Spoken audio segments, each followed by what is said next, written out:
Hello and welcome to our webinar, Cognitive Technologies, the Next Step Up for Data and Analytics.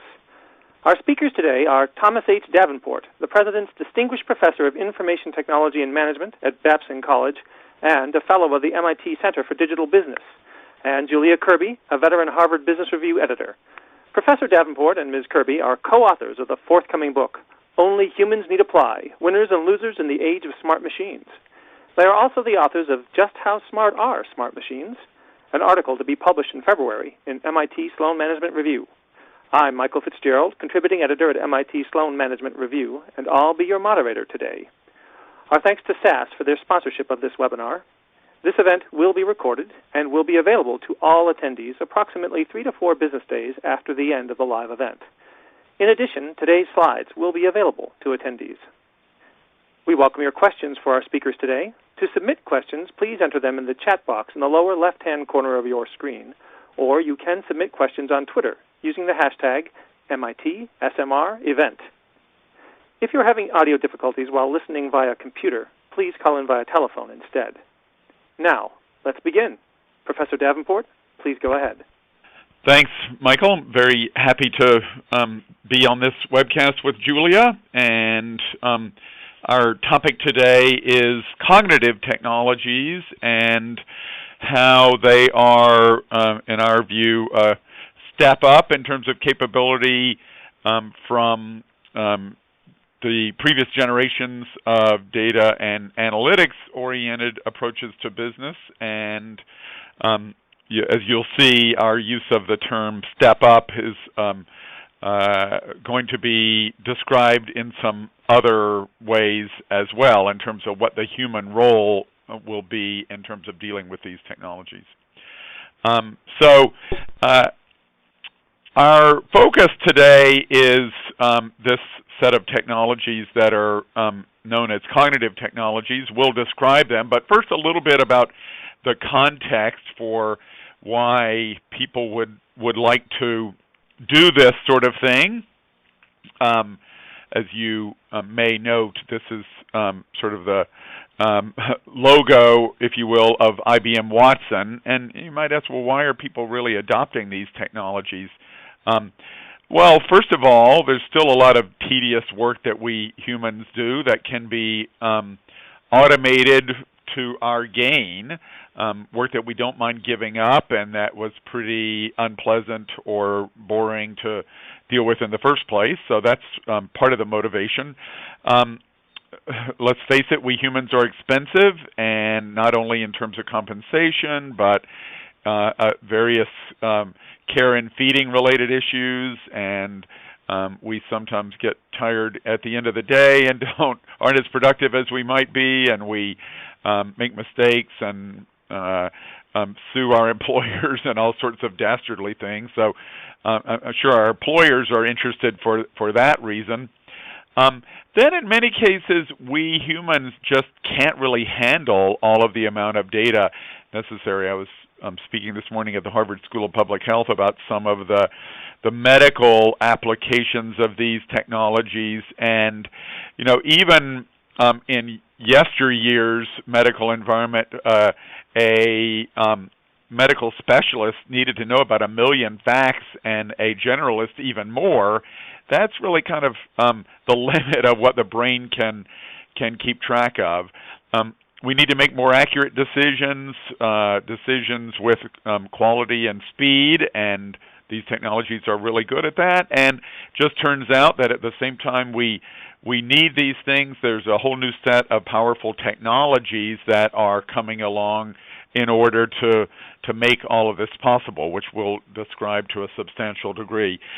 From an analytics standpoint, the issue with analytics is we've always prepared them in order to improve a human's decision-making. You present the analytics, the human makes a decision. But in many cases, the humans didn't actually use the analytics to make the decision, so I think that's one other reason why we might be motivated to do this.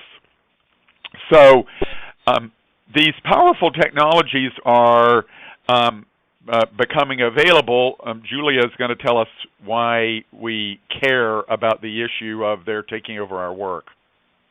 Yeah, right. We might ask, why are people so afraid of automation based on all the great things you were just saying? If it takes work away from humans, well, why is that such a bad thing?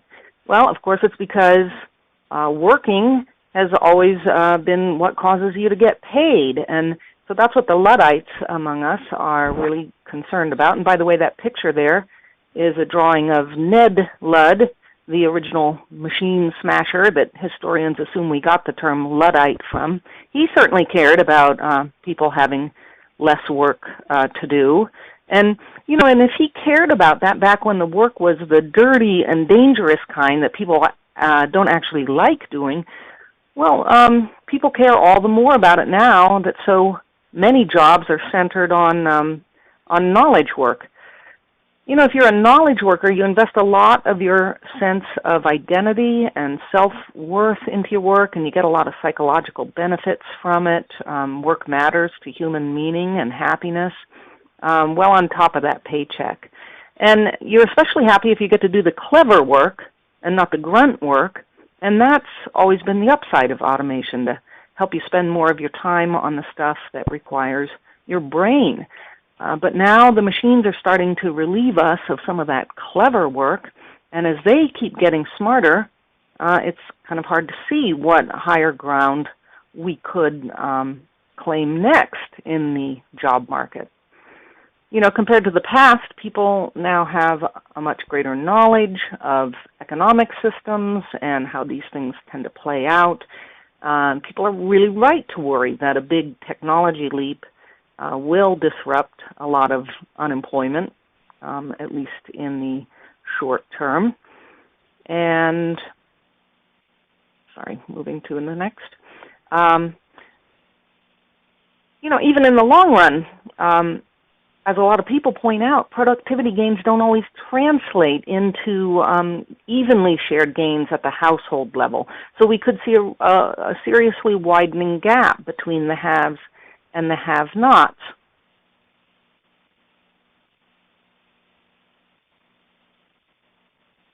Sorry, I'm having trouble advancing here.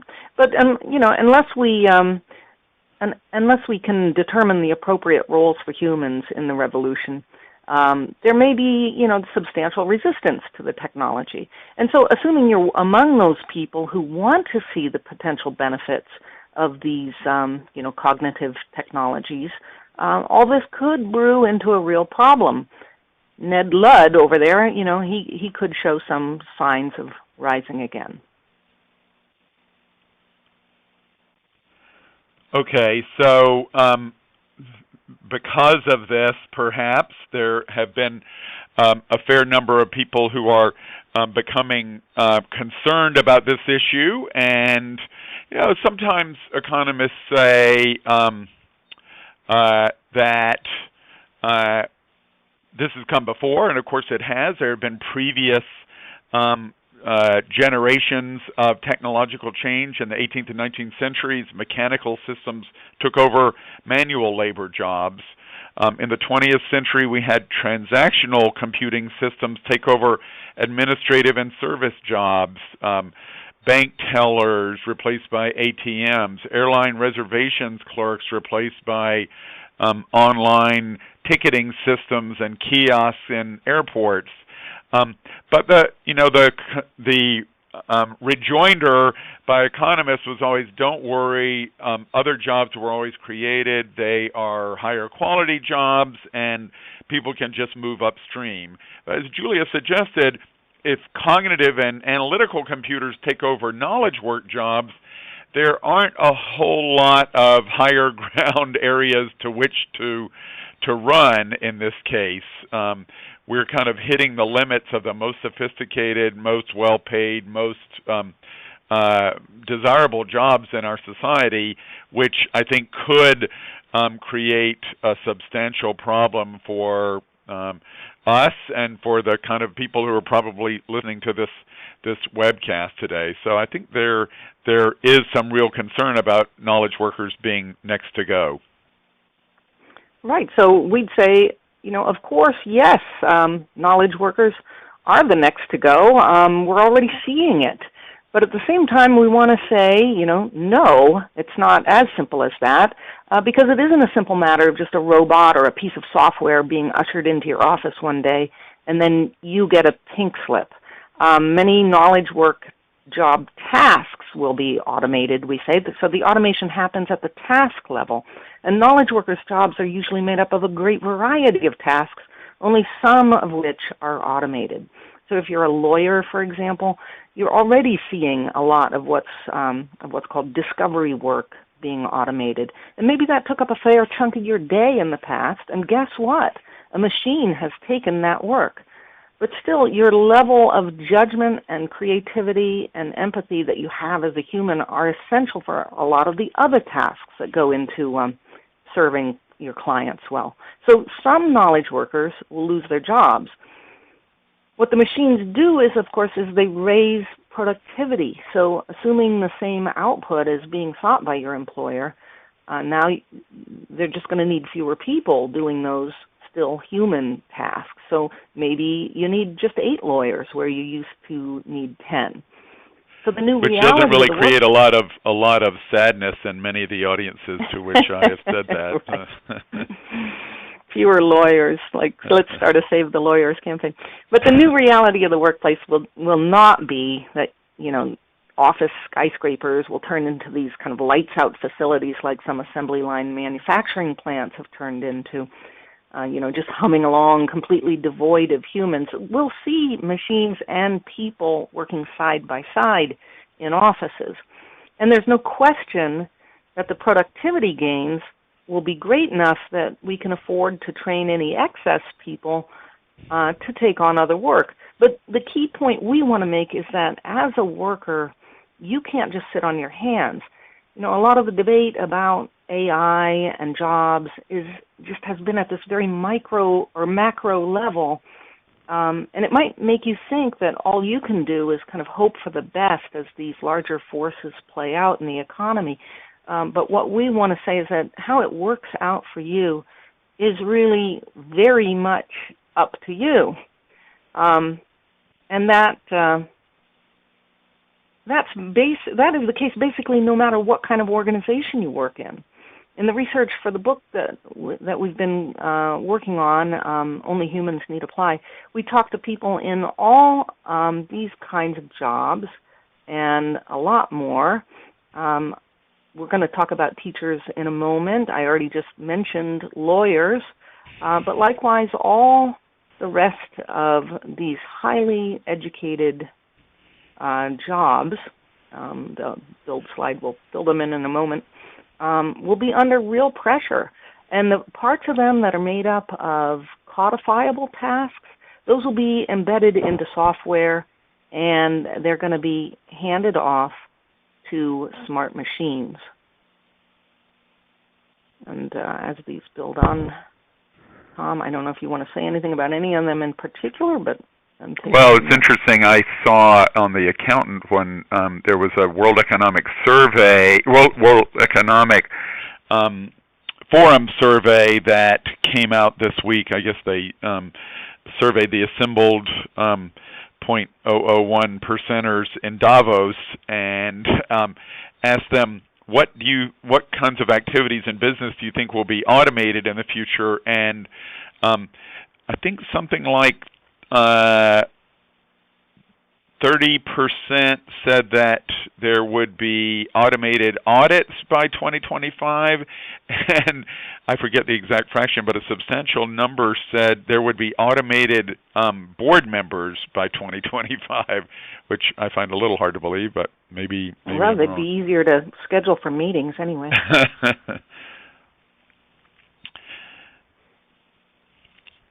Tom, I'll move it over to you now. Okay, so all of these jobs, of course, are not going to go away entirely, but in every one of the cases that we list here, there are examples of pilots or projects underway. Number 10, the pharmaceutical scientists. There are companies using IBM Watson to try to identify new drugs faster and less expensively. So in financial asset managers, a lot of trading is done already by automated decision-making systems, financial advisors. Almost every company is trying to add some robo-advisor capabilities. So this is pretty far along, and I think we really can't discount that it's going to have a big effect on these and other knowledge work jobs.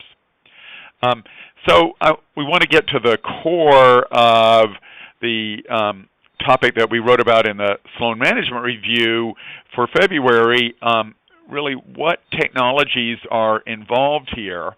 And I think in many cases, people think that cognitive technologies are an entirely new technology, but that's not the case.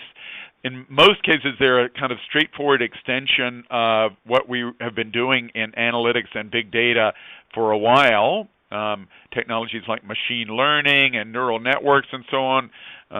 Neural networks, I think, have been around for 35 or 40 years. Marvin Minsky, the MIT professor who just passed away in the last day or so, was a heavy user of neural networks in the very early stages a long time ago. Deep learning is just another version of neural networks.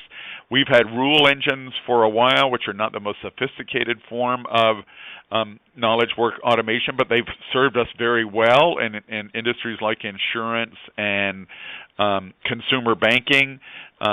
We've had technologies like event stream processing, complex event processing, workflow to kind of move a process along as we make decisions for a while. And tools like Watson are really combinations of all of these things.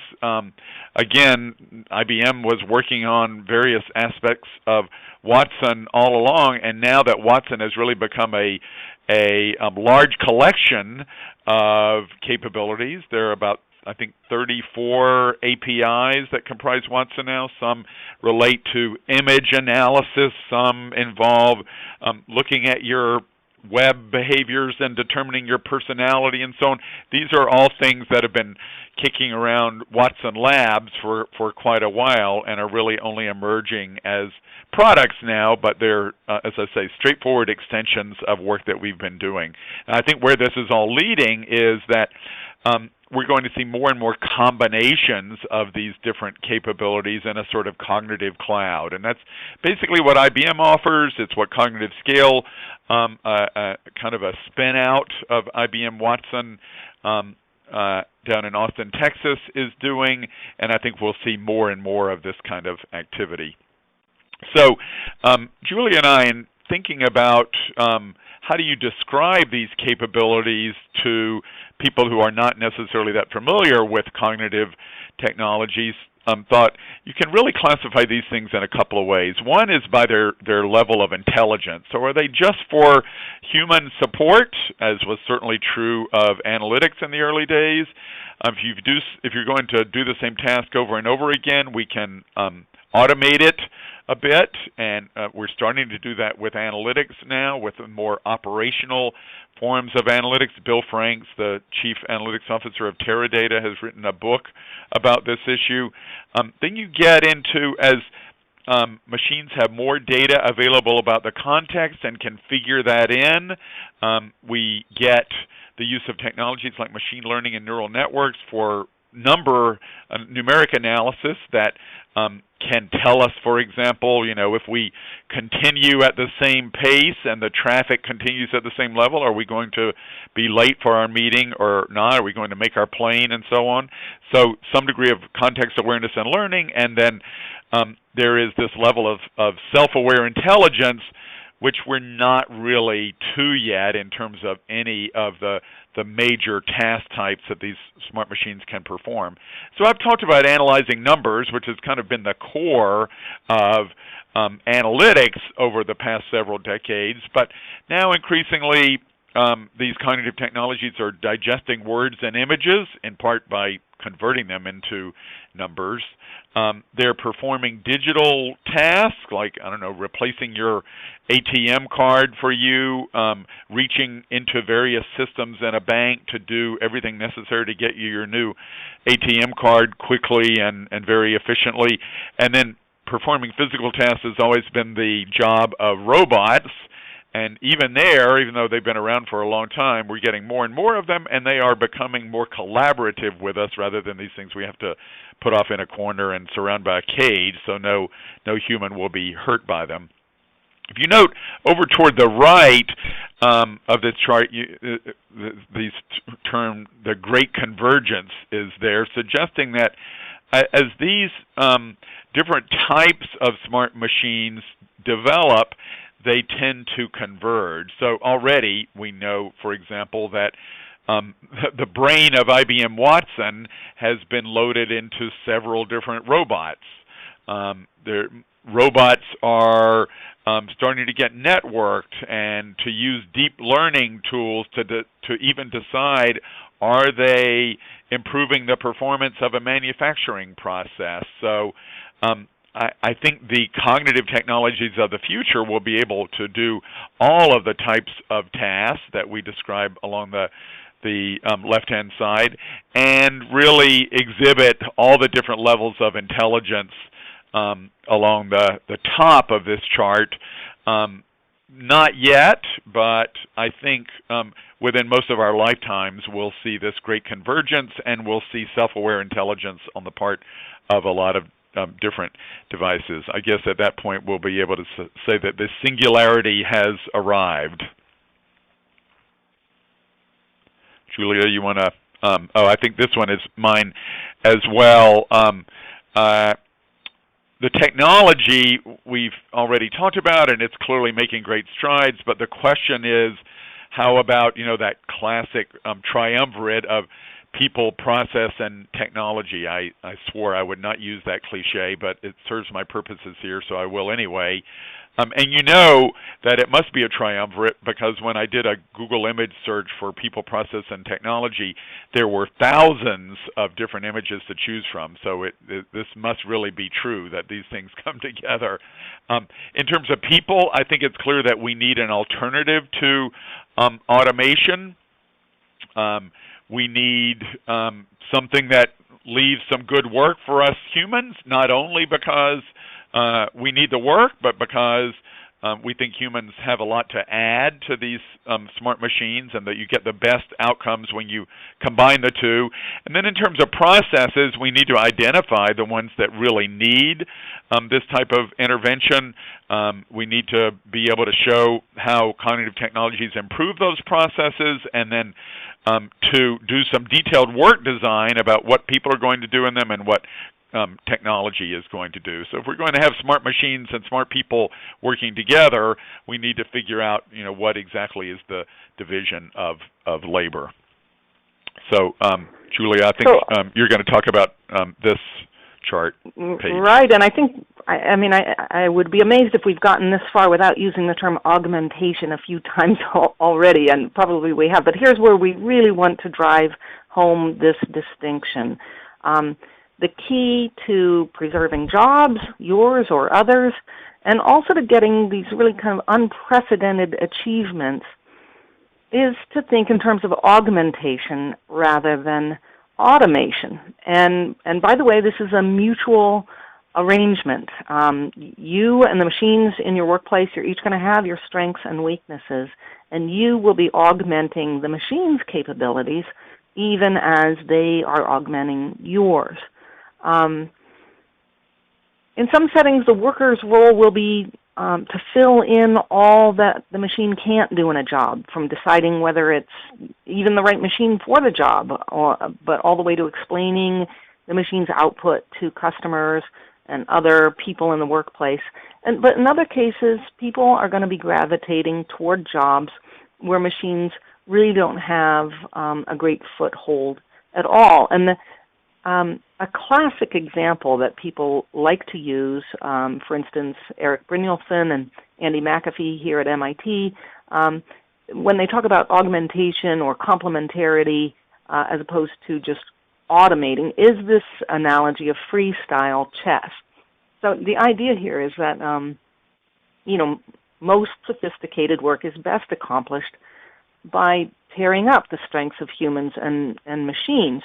So in freestyle chess, in regular chess, we know computers are at the point now where they're able to just trounce humans when they go head to head. But in freestyle, and now Go as well. They've just surpassed humans in this past week for the first time. In Go as well. Yeah, the ultimate strategy game, I guess. But in freestyle chess, the competitors can be human or computer or a combination of the two. And it turns out that the combinations beat the computers acting alone. So there is a way to beat a computer, and that's to have a computer as your compatriot. So it's because humans, although they lack the machine's brute force, consideration of just zillions of moves, they're able to exercise sort of a better strategic judgment once those most promising possibilities are served up to them by a computer. And also the humans know the strengths and weaknesses of different programs. So a person who's in a freestyle chess kind of setting can choose to use this computer's logic on this type of move, and maybe another piece of software in another situation, because they've developed this understanding of where the tools work best. So the chess analogy makes us realize how many times we've seen this in work settings, that where machines prove much more powerful when people don't resent their encroachment, but they're really interested in making them perform better and performing in this partnership. So, for instance, this was the history of the introduction of textile machinery. It's also the history of the introduction of spreadsheets, so these kind of famous incursions of computers into work. It turns out they all worked better because and where the human workers embraced them. So there are, sorry, I have to jump over to the next. We are looking at how people that we see succeeding in these various situations where computers have made great inroads into work. So we've been talking to a lot of professionals, and who seem not so worried about the machines rendering them obsolete. And despite the fact that a lot of them are interacting daily with computers that are getting just increasingly capable.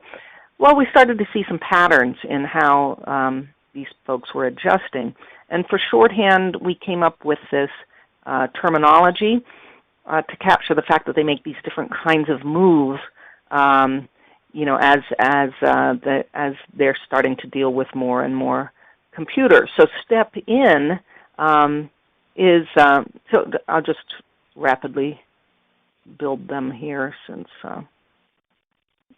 it doesn't rapidly build.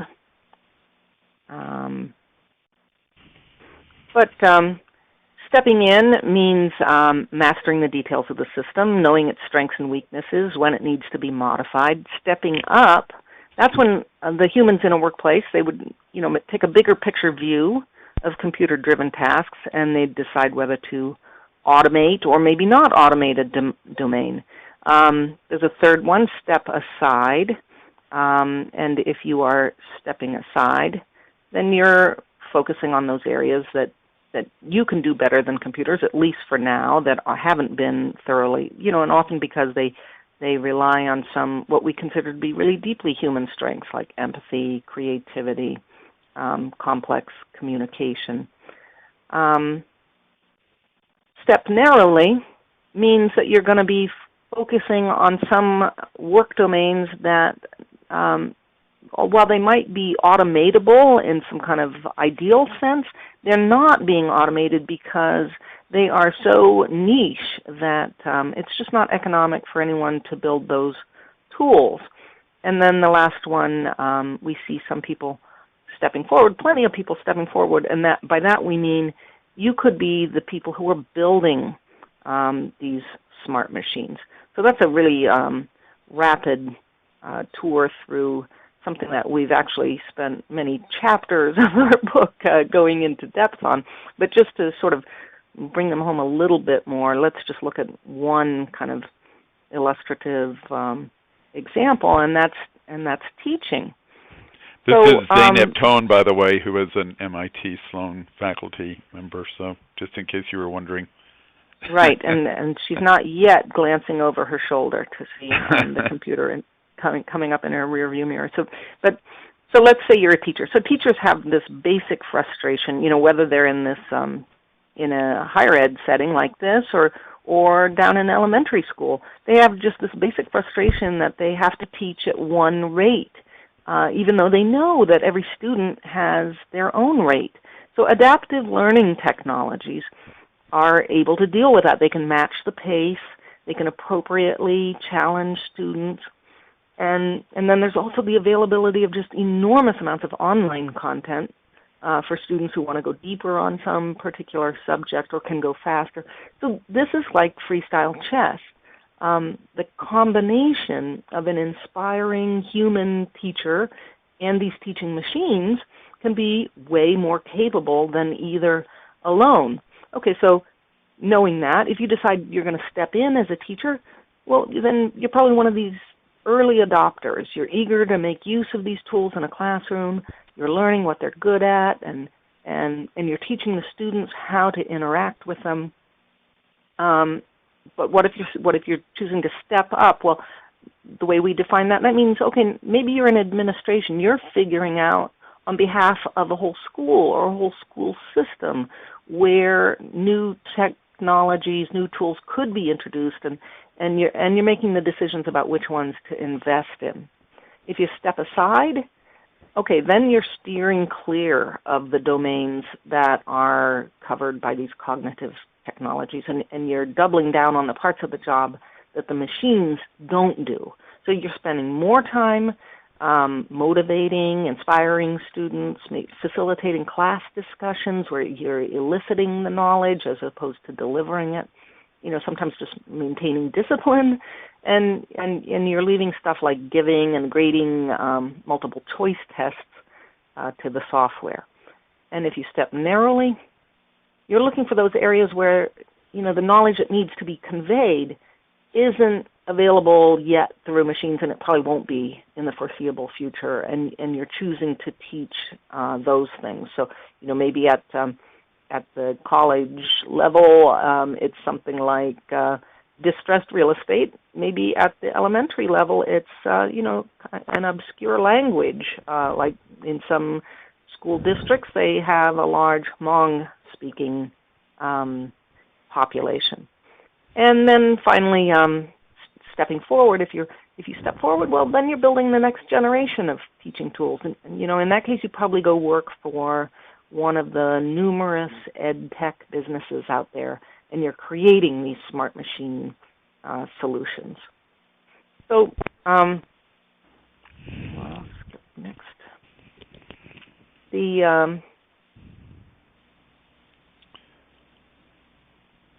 So we're talking about augmentation instead of automation. And it might sound like it's just a semantic difference, but we're really convinced that if augmentation is your mindset and you proceed from the beginning with the goal of leveraging your people and allowing them to take on more meaningful and impactful work, and not just to get by with fewer of them thanks to your ability to invest in these cognitive technologies, then you really do things differently as a manager first.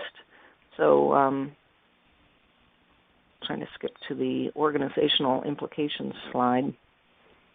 Let me talk a little bit about processes, and then we'll jump to there if that's okay. Yeah. Oh yeah, sure. So the other, I mentioned people, processes, and technology, that cliched combination, and we've talked about technology and people, as Julia was describing the augmentation approach, and then we have to think about how is this going to change our processes? Which processes are we going to do it in? And clearly, we want to do work in processes that are knowledge bottlenecks, because that's what cognitive technologies can help to get rid of. So, for example, there's a company called LifeLearn that has a IBM Watson application called Sophie that provides veterinary advice to any veterinarian in any part of the world who somebody's walked into their office with a parrot, sick parrot, and they don't happen to know a lot about parrots, but they can find out all the veterinary knowledge they need about treating sick parrots from Sophie. Sometimes we have processes where we need a lot of decision quality and consistency, and insurance policy underwriting was, I think, one of the first major areas to apply some of these automated tools using rule-based systems. Maybe we have too much data or content for humans to digest or analyze. I'll talk about oncology in a second. Digital marketing is another example where we have to make these decisions in milliseconds about what ad to put on what publisher's website for what customer. We have to look at all the cookies. We have to analyze the data in just instantaneous fashion to present a real-time ad to a specific customer. Or, maybe the cognition exists, but it's too expensive for a broad application. One of the applications of robo-advice is because, in financial services, is just because people don't want to pay 2 or 3% for investment advice. Vanguard now has a robo system that they charge 0.3% for, and Schwab and Fidelity and various robo-only companies are doing similar kinds of things. College education, one of the reasons why we need this sort of technology in education is because college has become incredibly expensive. So these are just some of the criteria that one might use for this purpose. This is just one illustration. You may know that IBM Watson is being used widely in oncology applications at places like Memorial Sloan Kettering and MD Anderson cancer centers. And it's because it's just getting way too complex for humans. There are over 400 types of cancer. No one oncologist can know the details of all of them. There are hundreds of different oncogenes and tumor suppressor genes that might be causing this. Our gut biome, people think now, is probably implicated as well. We have to integrate that all with your electronic medical record data. If you decide to get to treatment protocols, there's 75 different drugs for breast cancer alone to choose from.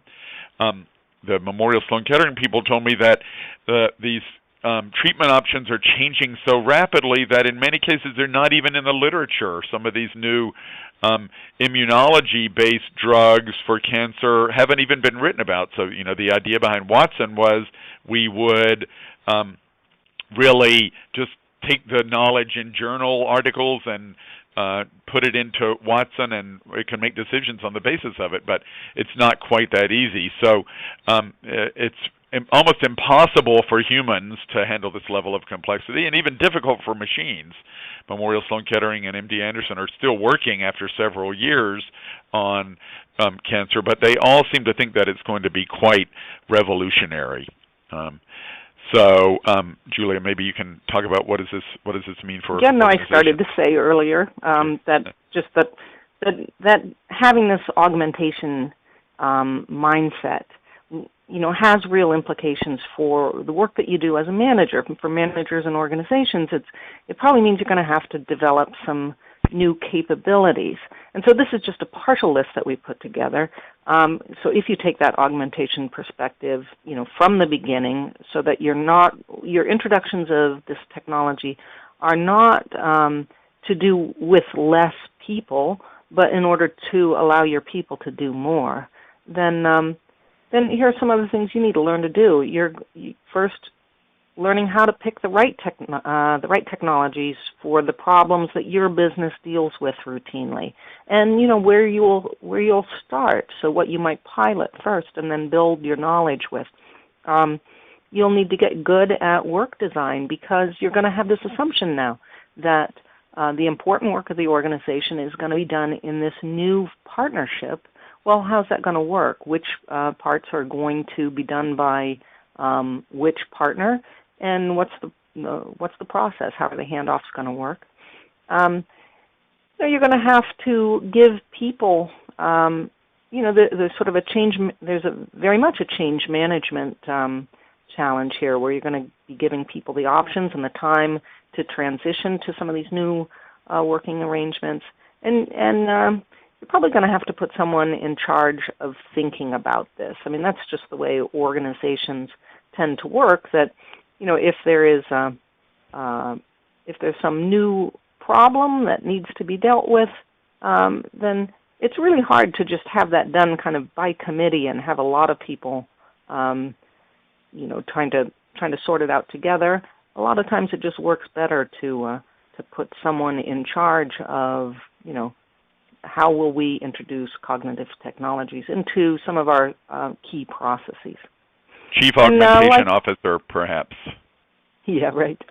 And likewise, just on an even bigger scale, if you think in terms of augmentation, then, and that's what we all agree we want to see in workplaces because it's good for individual workers, it's actually good for competitive enterprises, it's great for the economy, then that should affect what our government policies encourage and also what our schools teach these rising generations of workers and managers. And these are just a few of the recommendations that we would make. I guess in the interest of time, I'll just leave them as a list, and we can revisit them during the Q&A if anyone wants to go there. But I think it's worth pointing out, Julia, that everybody says what we need is more STEM education, and that is indeed necessary for a lot of these types of jobs we've described, the step in and step up and step forward kinds of roles, but not necessarily for the ones involving stepping aside or stepping narrowly. And in fact, we need to remember the STEM-related topics are the ones that computers do really well. So we might want to think about not encouraging everybody to rush into those kinds of things. Exactly. We could be just consigning ourselves to a race we can't win. Exactly. Since our topic relates to how does this go beyond analytics, I think if you were really focused on these issues from an analytics perspective, you would, of course, monitor developments in cognitive technologies, and machine learning, I think, is a relatively straightforward step. It's basically doing analytics in a semi-automated way, generating models automatically to initially just increase the sort of scope and scale of analytics work within an organization, but eventually, of course, machine learning has some cognitive capabilities as well. Think about the fact that many of the analytics you provide could be made more effective if they were translated into somewhat automated action, maybe with some human involvement, of course. Look for some opportunities to use some of these technologies with managers of business lines and functions within your organization, and start thinking about what data sources, what types of analytics might be necessary at this next level to really support the more sophisticated decision making that's going to be going on in this context. We think we're poised to take off with a lot of this stuff. The technology is quite impressive.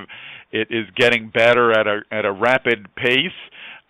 Knowledge workers may be a little bit trepidatious about being automated, but I think many of them would not mind some degree of augmentation and having some of their more boring tasks taken over.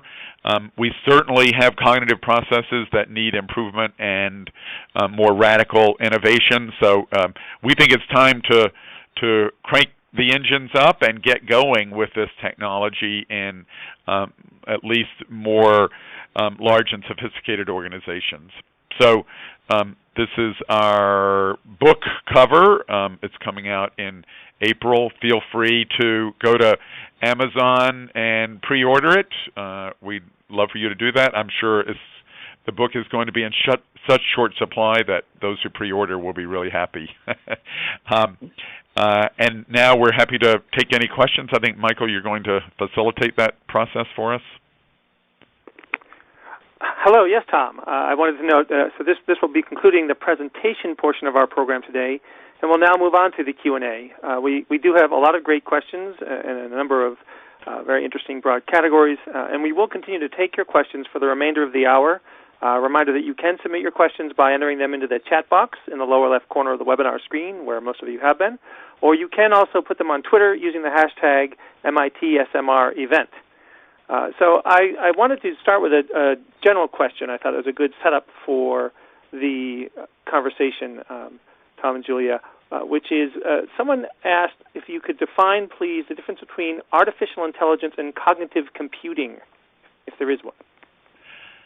Well, I'll take a stab at that. I think both are umbrella terms for a variety of different technologies and methods that take on tasks that were previously performed only by humans.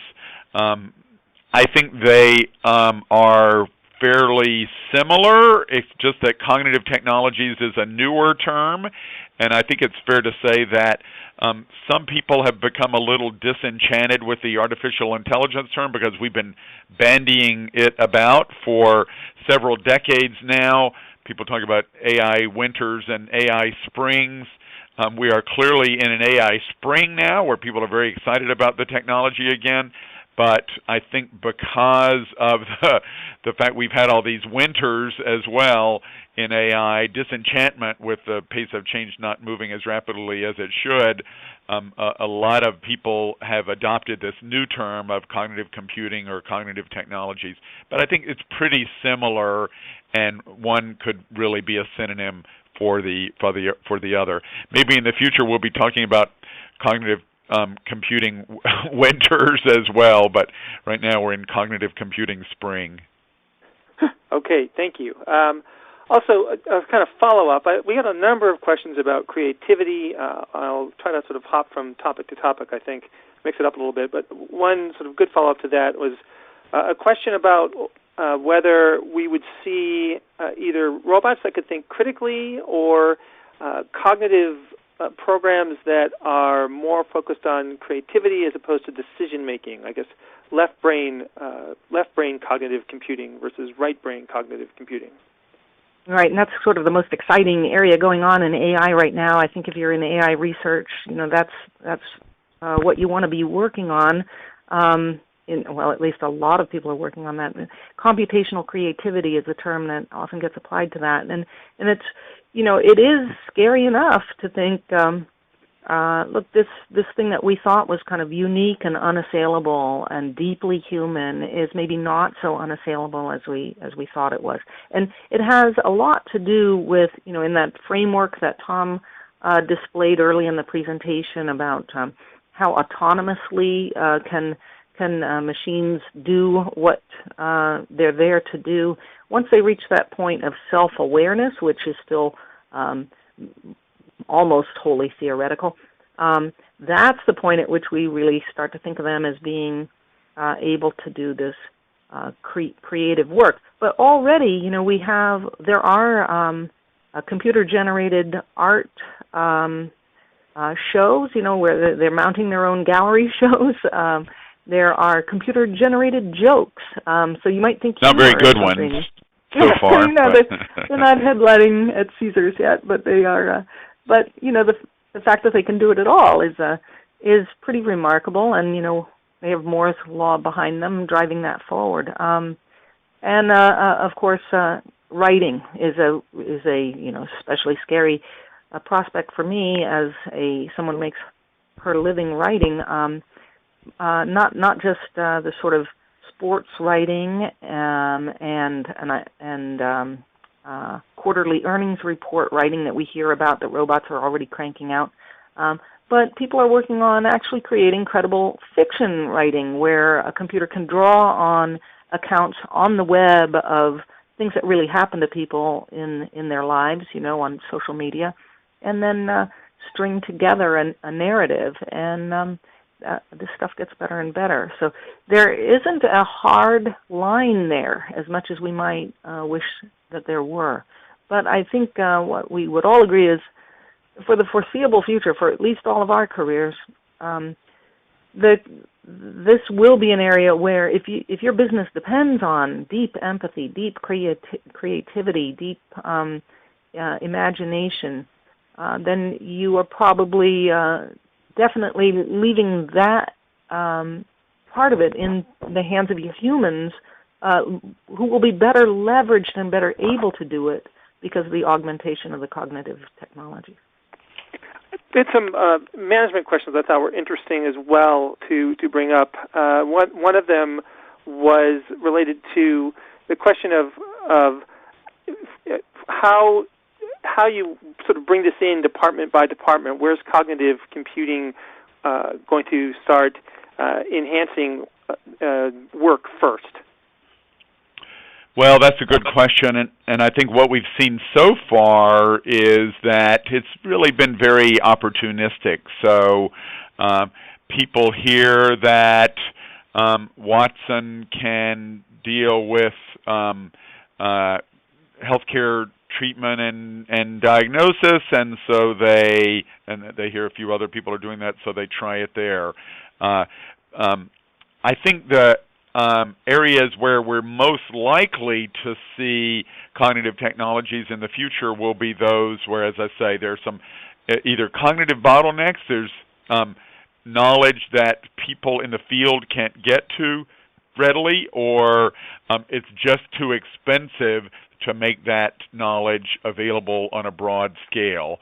In a sense, this means that people who are highly paid for things like dispensing financial advice may, either they have to be involved in incorporating this financial advice into a system like this, or the whole area ceases to be economically viable anymore. Or maybe you could specialize in a very narrow aspect, as we've said about stepping narrowly. So I believe those will be the areas that will be adopted first. But most companies, I think, thus far have not done a systematic survey of their business processes to see which ones are amenable to cognitive technologies.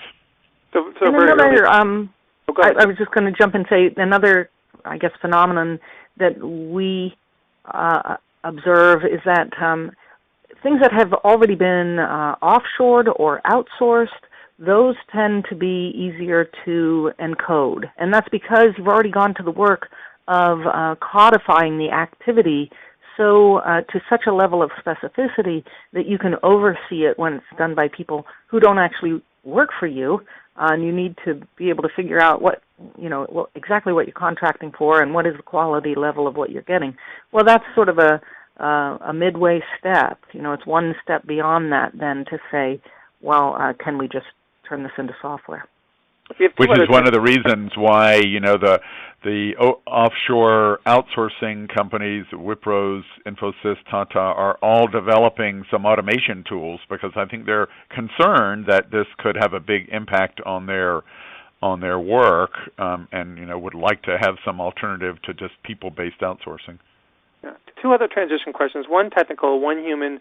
Technical question is, what are the chief technical hurdles to get to the augmented future you talk about, and would they be similar to some of the issues we've seen around other automated systems, gathering the data, making sure the data is good, or is it a UI UX thing? What do you see as chief technical hurdles? Well, I don't think there are any, insurmountable technical hurdles. I mean, for a while there were computational hurdles, and Watson, for example, ran on a fairly substantial supercomputer, but now Watson runs in the cloud, and certainly tools like Amazon's or Google's for cloud computing are perfectly capable of doing this kind of work. So, still, it's fair to say that the software development